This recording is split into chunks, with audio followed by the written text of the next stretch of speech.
This video, I'm going to be reacting to reviews by two content creators on Peugeot 406. So the first review I'm going to react on is the one done by Mastermind Auto Solutions. Uh, Mastermind Auto Solutions. He actually used my own 406 to do the review. So then the second person review I'm going to react to as well concerning 406 is the one done by, what's the name, Killer Co UK.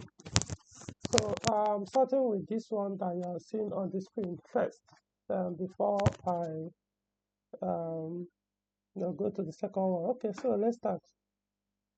You're welcome to our 5th episode of our customers and car owners show off series. This is one of the series we've been doing, and then today we have an interesting car, a Peugeot 406 V6. It's one of a kind.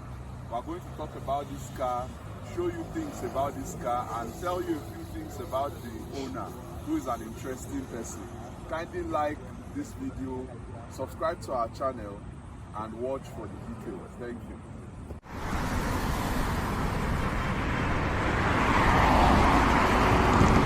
Before us is the big V6 engine in this car. This is a machine.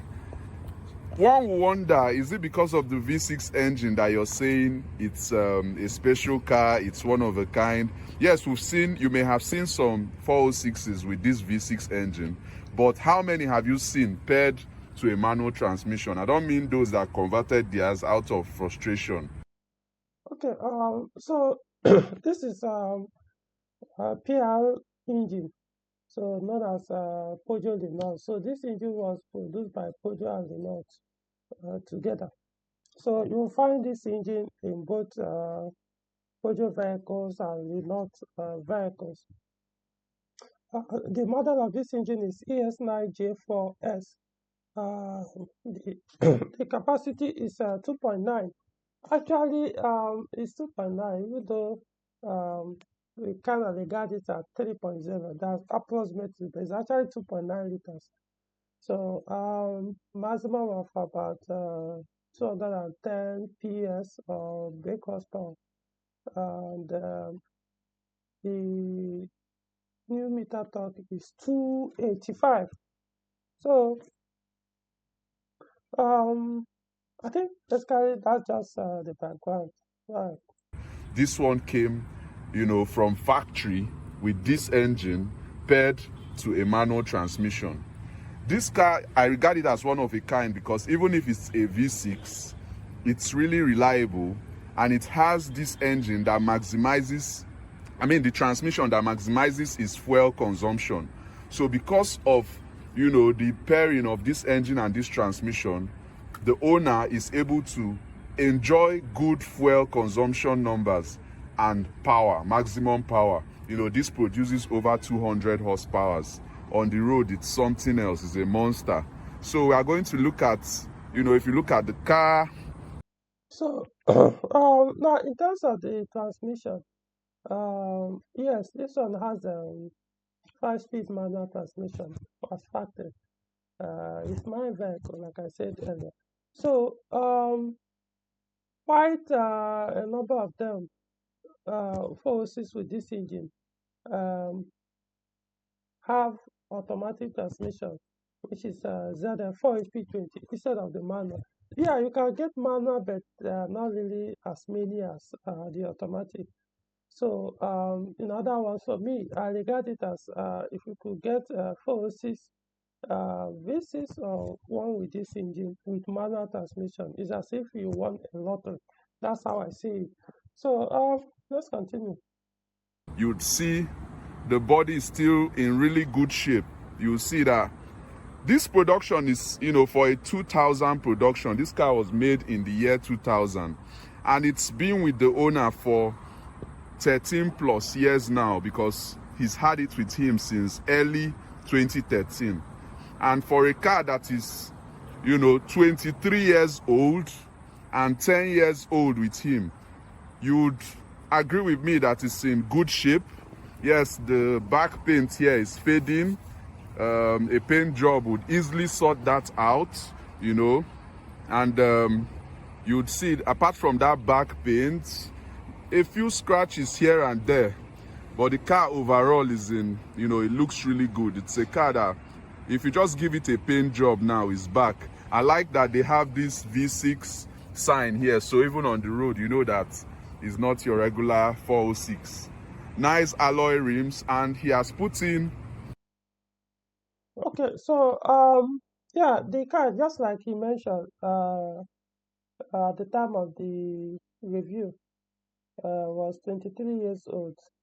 Was produced in 2000. So yeah, the body is still the same paint the car was painted with from brand new 2000. I think it was produced it was in June or March 2000, year 2000. Can't remember the exact month.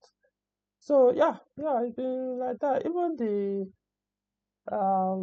well, I could say the because of where I stay in Nigeria, Abuja, or northern part of Nigeria, sun really affects cars over here. So you can barely buy a car, and 2 years later the paint will remain in the same condition. It's possible to see have that experience, but then it's hard. So over time you see, especially the roof, the bonnet, the boots, it start fading. The paint will start but every other side of the car will remain almost the same. So that's what is happening on the car now. So right now I'm not so bothered about the painting the car. I will at some point, but it hasn't really affected it that much. I will do the paint job, but my intention is when I'm ready to do it, it has to be a quality one. I don't want to do low quality paint job just for the sake of painting the car. So even if it's going to cost that high, yeah, I'll do it. So, but like I said, yeah. So in terms of quality of the paint job from new, yeah, Peugeot really did a good job. Uh, Performance calipers, the Brembo calipers. They are not the regular calipers. These calipers are performance, for performance. The let me one go back. that is not your regular 406. Nice alloy rims, and he has put in performance calipers, the Brembo calipers. They are not the regular calipers. These calipers are performance, for performance. The ones that came with it from factory, nothing wrong with them, but because of his driving style and he wants to maximize performance of this car, he's had to put in those calipers to give him all that he needs, what he wants to see. So regarding the alloy rims, so um, I got this car in 2013. As what Nigerians will call Tokumbu. That's what directly imported. This car came from Germany, though it was sold new in Sweden, but was shipped from Germany, uh, Hamburg, in 2012.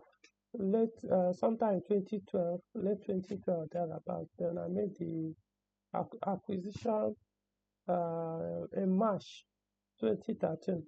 So the rim, this is the rim that the car was shipping with, but it's not the factory rim. So the previous owner in Germany or Sweden changed it and put this. So, and when I got it, I kind of liked it. So I actually prefer it to the factory system rim. Okay, so now for the braking system, you could see it pointed out the front calipers that I changed it. Yes, so what I did was I converted it to Brembo caliper, Brembo disc, uh, and of course the parts. So I prefer the performance of the Brembo brakes. So the stock one, I actually still have all including the part. I mean, I'm talking about the caliper, the disc, the brake pads that were there before I did this conversion. I removed them and kept them, so they are still in good condition. Nothing wrong with them. I just wanted something that is more, in terms of performance, more powerful. To say that, in other words, to for the stopping distance or braking distance to be much more effective.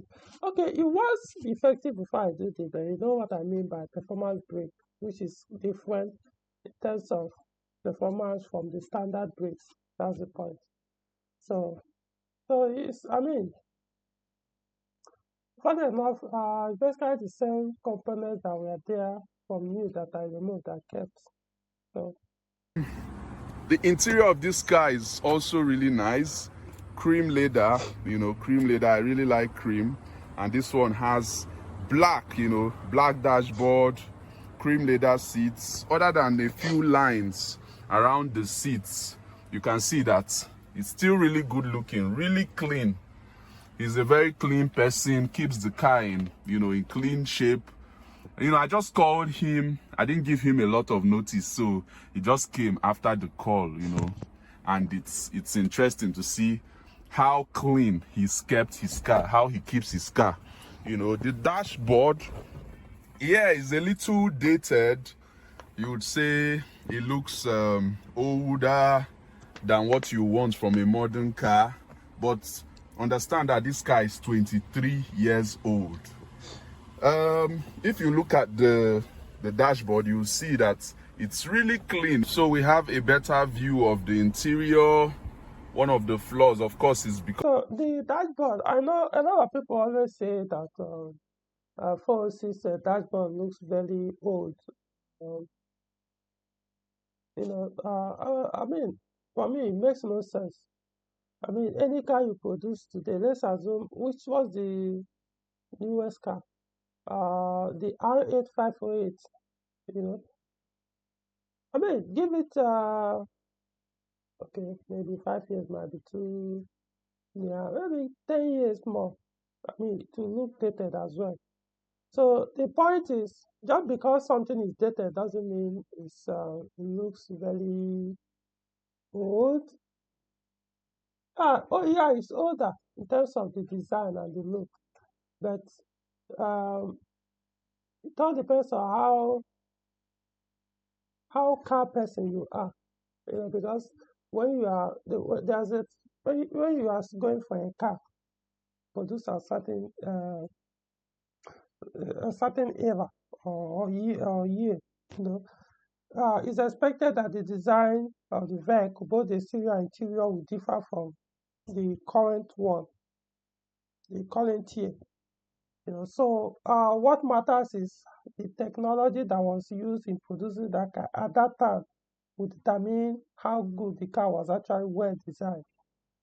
So there are cars you will see produced in the 70s, and you look at the dashboard, man, it look like an art. Of course, you can't compare it with the modern one, but you'll be wondering whoever designed it or that came up with that design in the 70s, I mean, kind of glorify the car. I mean, if they could do something like that at that time.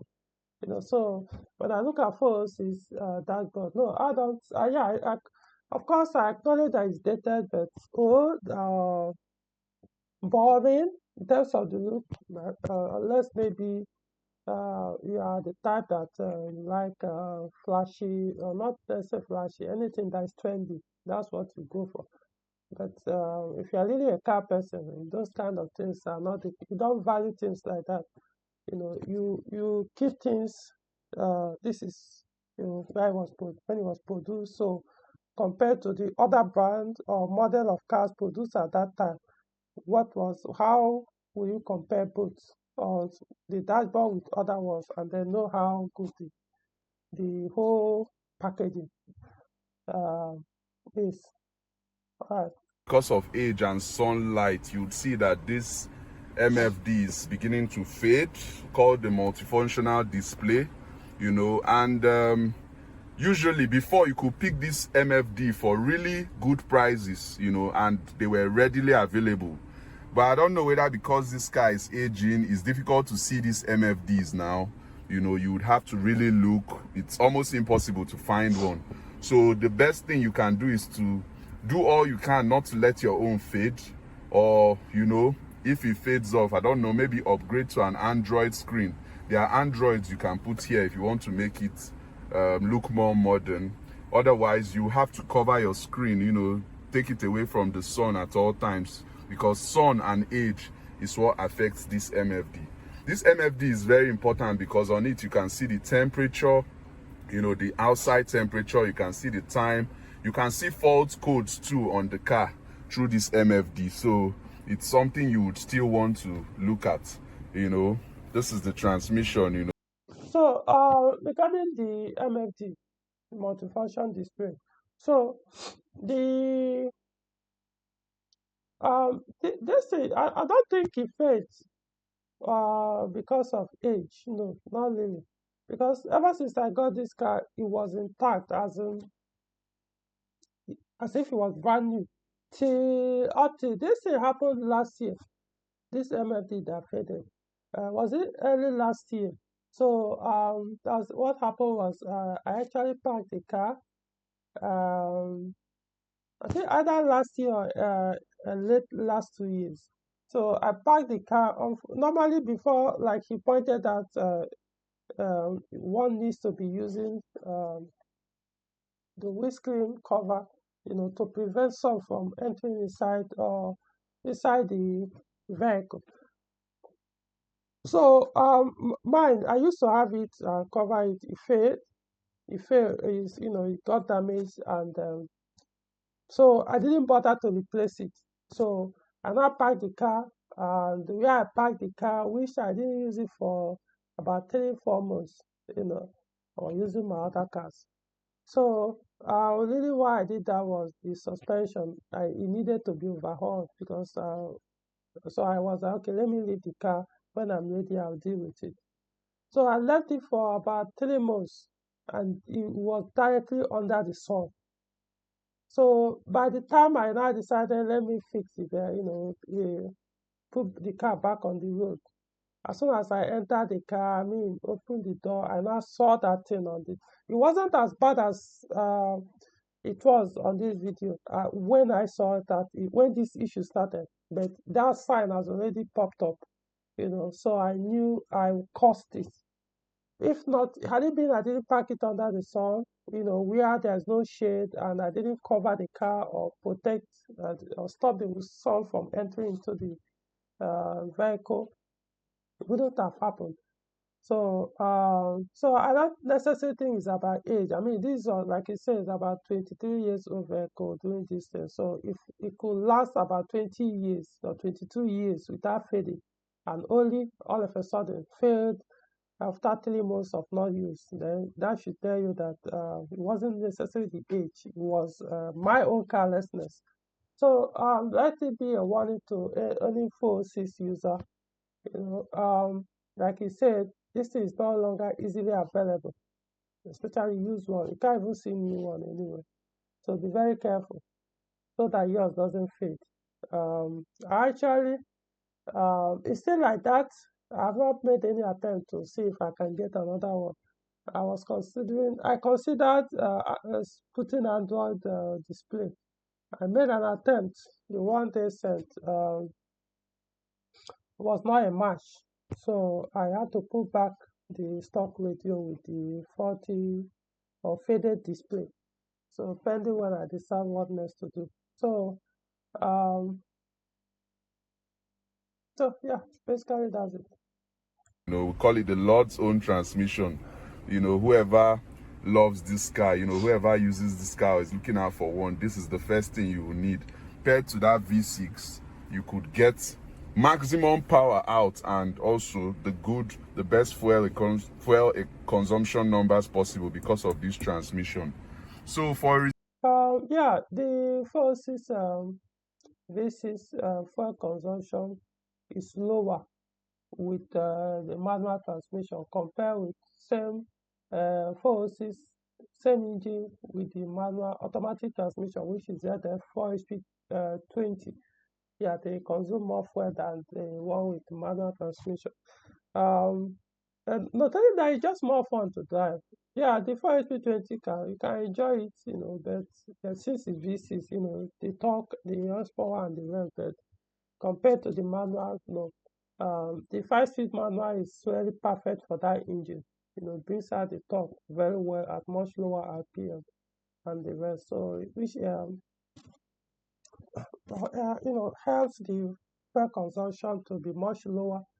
Um, Not necessarily consume like the four-cylinder 406 petrol engine, but at least something closer to that. Right.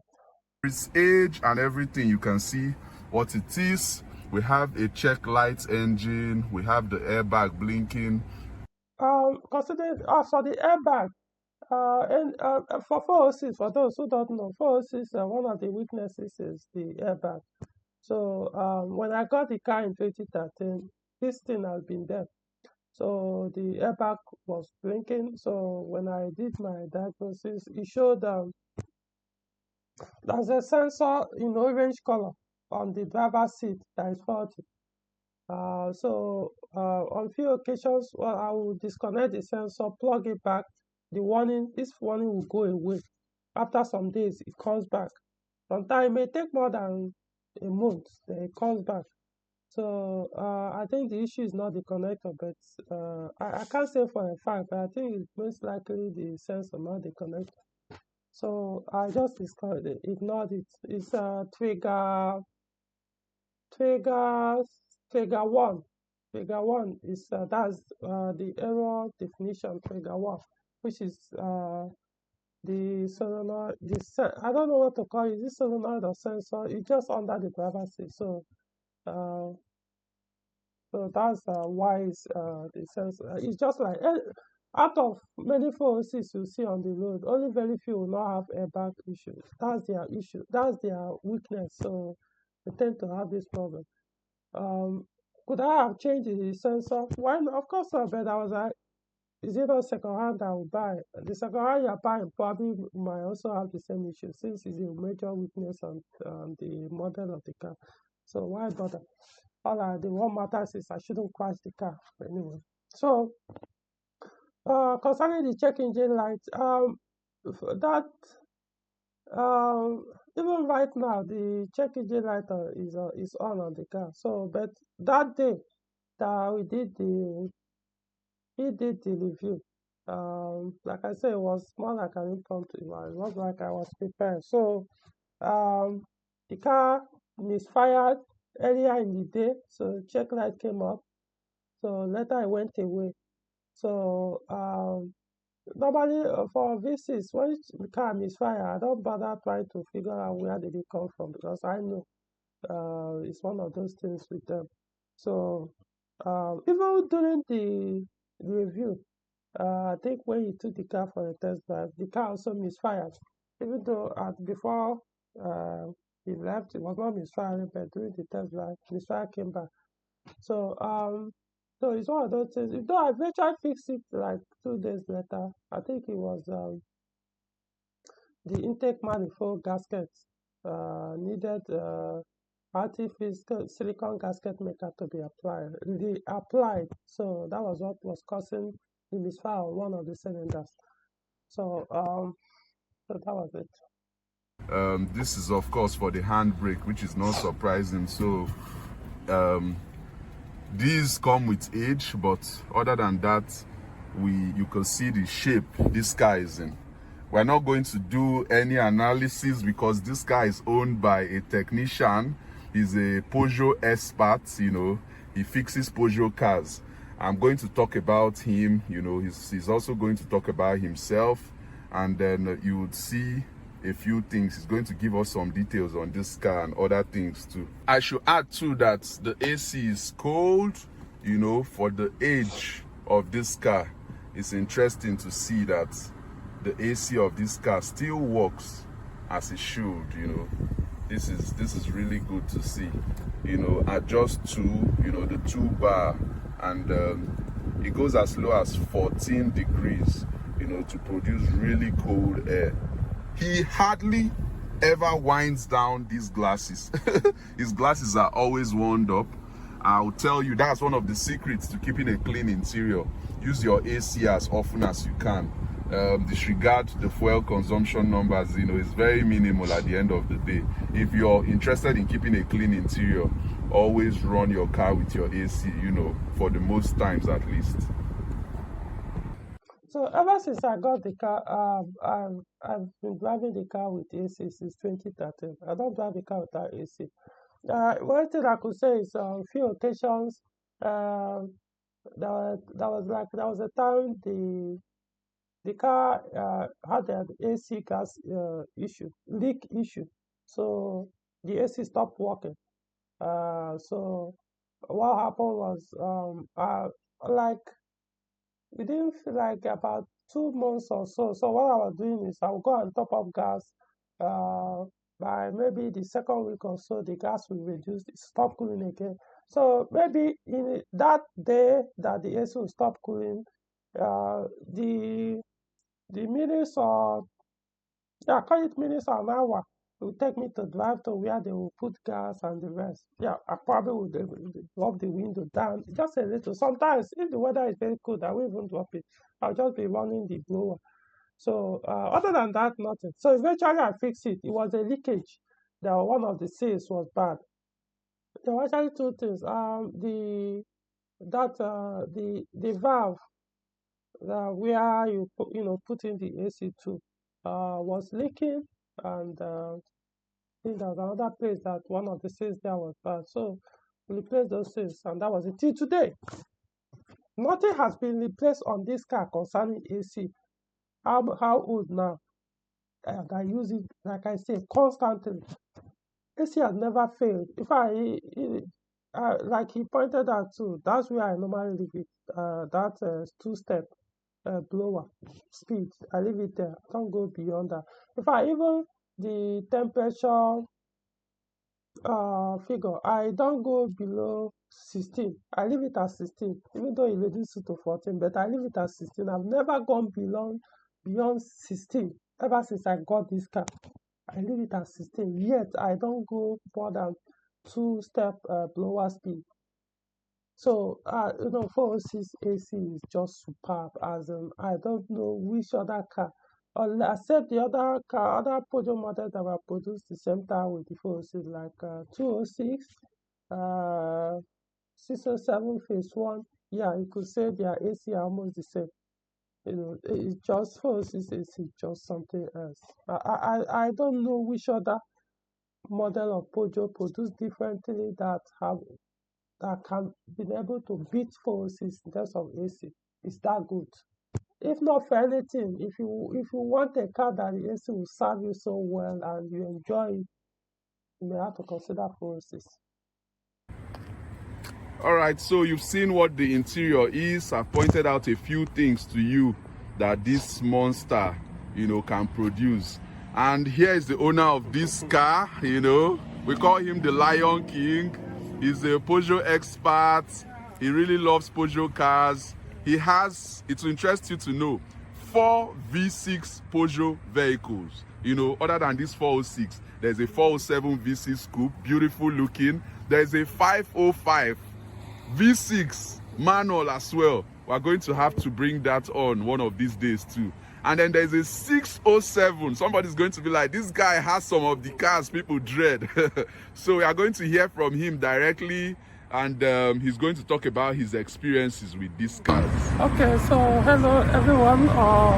King is probably known me already. So, well, I'm known by the name Lion King. If you call me the monk, if you call me Kena 351, there are so many of them. So, that I love this car is an understatement, honestly. I fell in love with this car the very first time I drove the car, before I even became the owner. So the dealer bought it for me to test drive when I was in search for 406 V6, and I specifically made sure it has to be a manual. So immediately I drove it for the very first time, a V6, I just said, it has to be this one. And it has been 10 years since that time, and the love has not. In fact, the love keeps increasing. The love. So yes, you could say, okay, this is not the only V6 car. This is not my first V6 car, but man, I mean, I could tell you, I have a special love for the car. Because, yeah, the other V6, they are selling their own purposes, but this one, there's something just different from this one among the other ones. You know, for example, this is the fastest car I have. Fastest car I have, but the most important thing is, as fast as this car is, it consumes the least among all other V6s I have. You know, so if you ask me, I will tell you, this is the best V6 Peugeot ever produced. Yeah, so like I said, yeah, 406 V6 is the best V6 Peugeot ever produced. It doesn't matter. See, I've almost aside the 504 V6, I've owned all V6 Peugeot I've ever produced. All V6 cars. Okay, no, not all. Okay, yeah, V6 cars, yes. I know 807 is a van, so I won't count it. But in terms of cars, I've owned all of them, aside 504 V6. I mean, including even 605 V6. So yeah, so that's what I'm saying. When it comes to, as my own personal experience, this is the best V6 car Peugeot ever produced. I mean, name it. Maintenance cost very low, accessibility of parts high, power good. In fact, I wouldn't want this car to have power more than it has. I wouldn't want it, as in it's enough for the car. Um, I don't know where to go. Is it the fuel consumption? Normally, I don't always like to use fuel consumption when I'm trying to, describe a car, how good a car is. But I understand that some people, that's their priority. So sometimes I kind of have to chip it in, But for somebody like me, it's irrelevant. But still, one of the things I enjoy on this car, even with the power, the performance, still, I also enjoy the all that with lesser fuel consumption. So um, that's a big plus. So yeah, I mean the car barely. I don't know how to say. I didn't. There are so many things. I knew the person that reviewed the video had to uh cut off a lot of things so that they be able to accommodate everything on the review. But I mean, if I start saying all the things I've enjoyed, um it's going to take hours to be able to describe and explain how good this car is from my own personal, not just from my personal experience of owning this car, from other ones too that are other people's forces. Pieces are worked on, driven, it's just the best. It's just the best. Like I said, to all VCs is car is concerned, not van, not truck, not SUV. As far as car is concerned, this is the best. You know. In fact, for me, I will tell you, for let's go continue. So you can see that I had to cut him short. If we continued, we won't leave this place today because he still has a whole lot of things to talk about this car. It's really served him. In my opinion, the 406 is the best vehicle Peugeot ever made.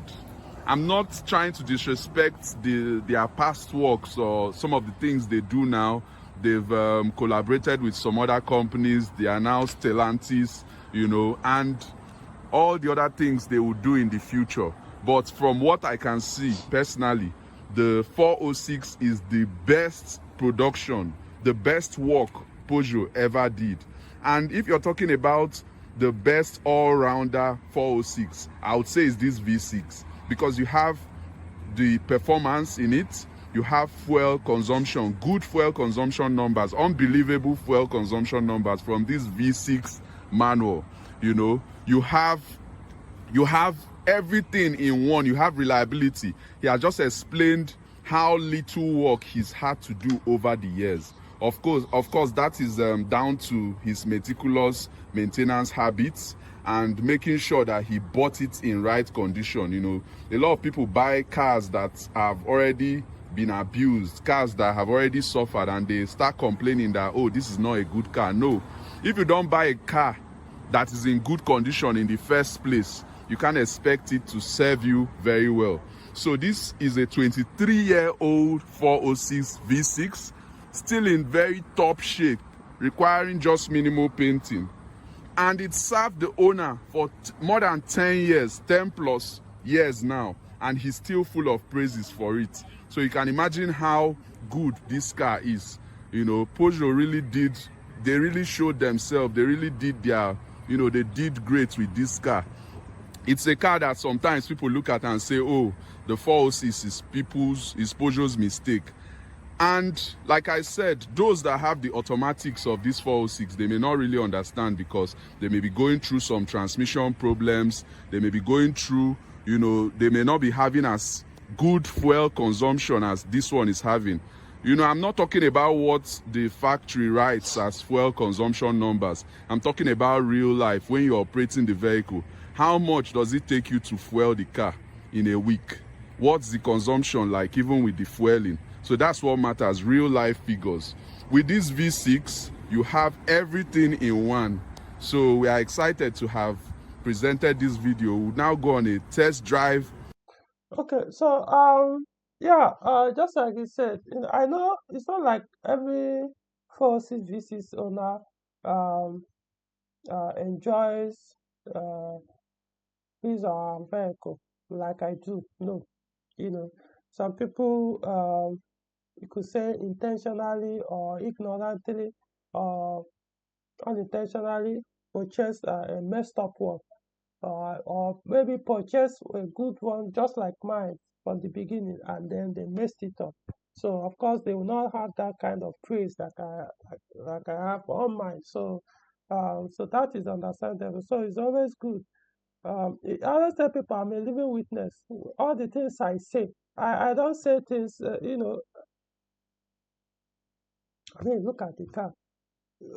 Sometimes when I say things, trying to encourage people to do this or preach about this or preach about that, you'll be like, it's good to say it, but then do you really practice it?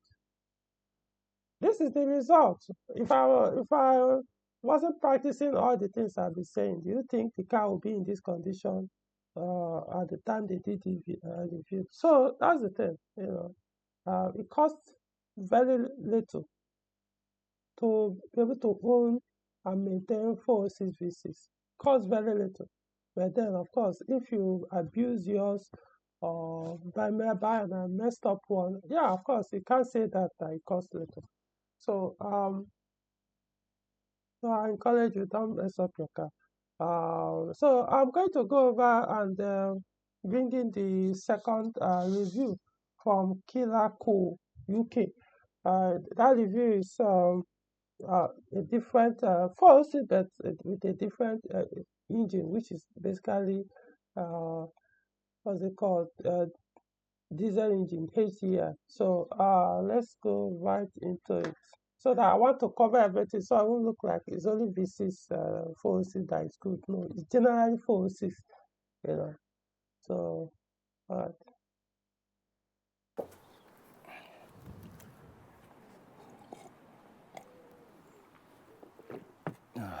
Morning.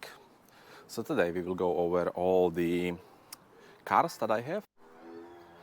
Okay, so I own 3 Peugeot 406s. Not that in particular I'm a Peugeot fan. I just bought one and somehow it was really great car in terms it's very cheap to maintenance, very comfy to drive, and it has a great economy as well. So I kind of keep buying them. So let's start. I mean, this thing you said here is very, very important. Very important. He's not a fan of Peugeot, not even a fan of 406. As in, he's not a fan of Peugeot. I actually followed up on some of his videos. So I think he moved from Slovakia to UK. So, so this is like probably his first Peugeot vehicle. I think he was using other brand or whatever. So it was like he got to UK and bought his first car. First car was 406 in UK.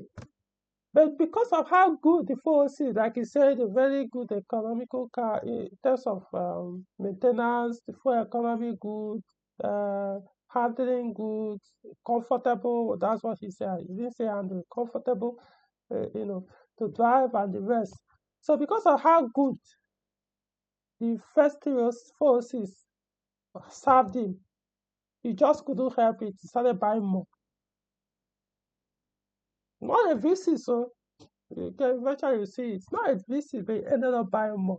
If the first car was horrible, if it was like some people who complain in Nigeria, 406 is a horrible car, it has issues, this and that, electric car, blah, blah, blah, blah. Why would he end up buying additional two? He had other options, he had other cars he could have purchased, even if he wanted to have three cars. Why buy only one car? He didn't buy them. Remember, he didn't buy them, three of them at once. So he purchased one, used it for a while before he eventually ended up buying two more. And he didn't buy three, the remaining two at the same time. He first bought the second one, then used, then later on he got the third one. So to tell you that the first two he got impressed him to the point that he ended up getting the third one. So let's continue. Start with the blue one. This one is the newest one that I purchased last year, about a year ago. So this is a 2.0 HDI. It's a 2-liter diesel. And this one is the executive model. And it's the one that has almost everything that this car used to come with. So this one is 2001, I think, 2001 model. So it's about 22 years old. It's a pretty old car. So I never had the executive model, so I bought this one just to try the executive one. I bought it for £1,300 from Facebook. As you can see, this has a cream interior, cream leather interior.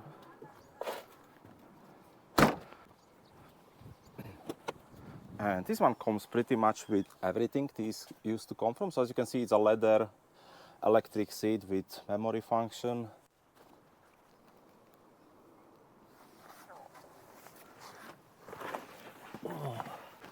So everything is leather, even the door panels, because this has a notorious for the fabric coming off around the edges. I will show you on the other cars.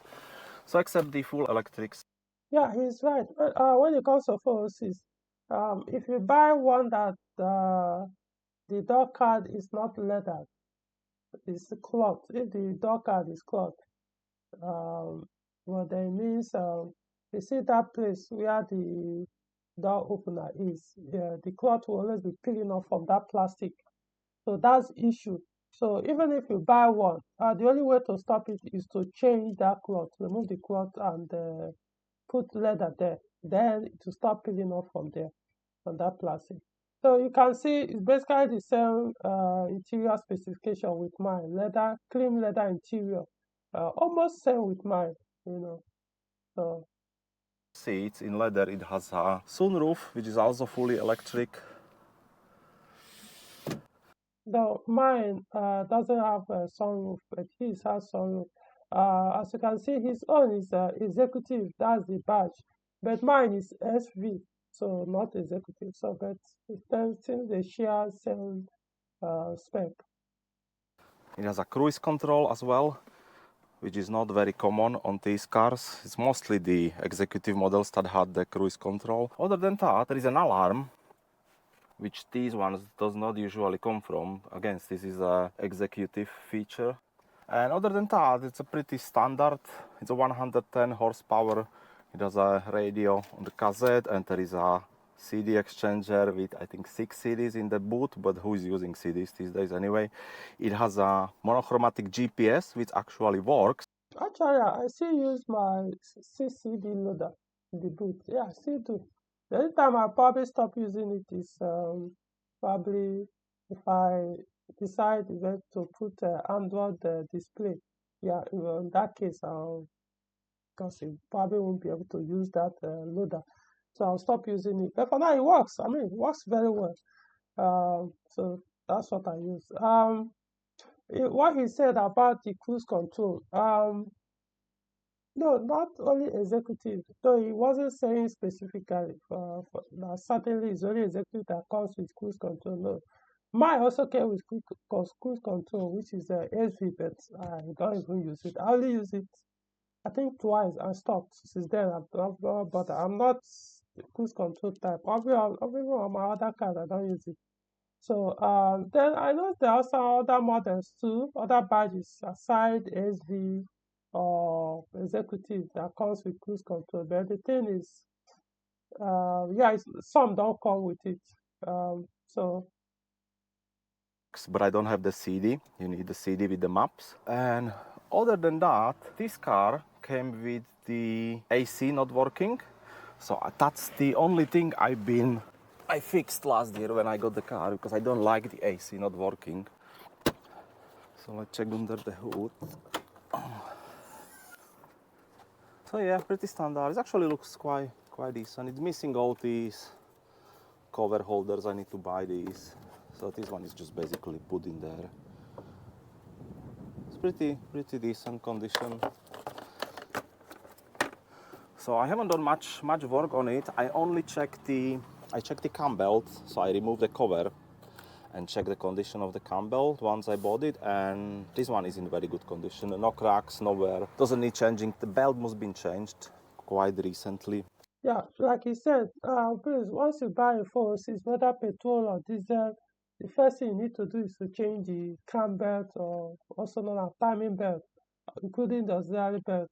Of course, you're supposed to change the complete kit, not just the belt, but then, depending on if you have access to get the complete, or at least while you're changing only the belts, check the other key, components there to be sure anyone that is showing sign of weakness replace. But of course, the ideal thing is change the complete kit, auxiliary and the timing. So that way you protect your engine. The AC problem was the condenser had a leak. So this is not the condenser. The condenser is behind this one. So it's in between. So basically the condenser had a leak. When I tried to put a vacuum in it, it didn't hold. So I had to remove the condenser and replace it. And as I was replacing it, I snapped the pipe as well. So there is a pipe coming from the condenser, metal one, and that one was completely seized to the condenser. And as I was removing it, I completely snapped it. It's pretty common when I search on the forum. Some people try to rescue the pipe by sewing through the condenser, which I didn't know before. And the condenser is pretty cheap, about 40-50 quid, but the pipe is nowhere to be sold. In UK, at least not brand new, and the used ones look in the terrible shape. Somebody even selling snap pipe, which somebody on eBay. So what I did, I looked on the Europe and I found 2 shops that were selling them. And the one in Poland didn't want to send to UK, so I had to send to my Slovakian address, and my mom forwarded the pipe for me. So I bought 2 of them, so I have 1 spare. After that, I also replaced the sensor. There is a little alarm sensor, maybe you can see in there, that little pin. That's the alarm sensor. And it's just a little short cable, but when I was disassembling this, the sensor just... Okay, so I think I'm going to stop here. So because he kind of went deep into the 3 vehicles, explaining what he's done so far, how much he purchased, basically the 3 vehicles and the rest. So I'm going to put a description so I go there and watch, and you learn a lot, from his explanation. Likewise, the first review of the 406 V6. Of course, I didn't finish the review, so I also put the video description so I can go subscribe to these 2 channels and watch the 2 videos, the 2 reviews or videos fully, so that you learn more, or gather more information concerning the review. So like, I will just summarize by saying 406 is just one of the best cars ever produced in the world. It's not just the best Peugeot car. No, I'm saying the best cars you can find in the world. One of the best. I'm saying that beating my chest. So if you have a 406, irrespective of the engine, you better take care of it. Take my word, it's going to be regarded as a classic car. It's just a question of give it a few more years. It's just like everybody is now scrambling for 504 or 505 in clean conditions. Someday it's going to be like that for 406.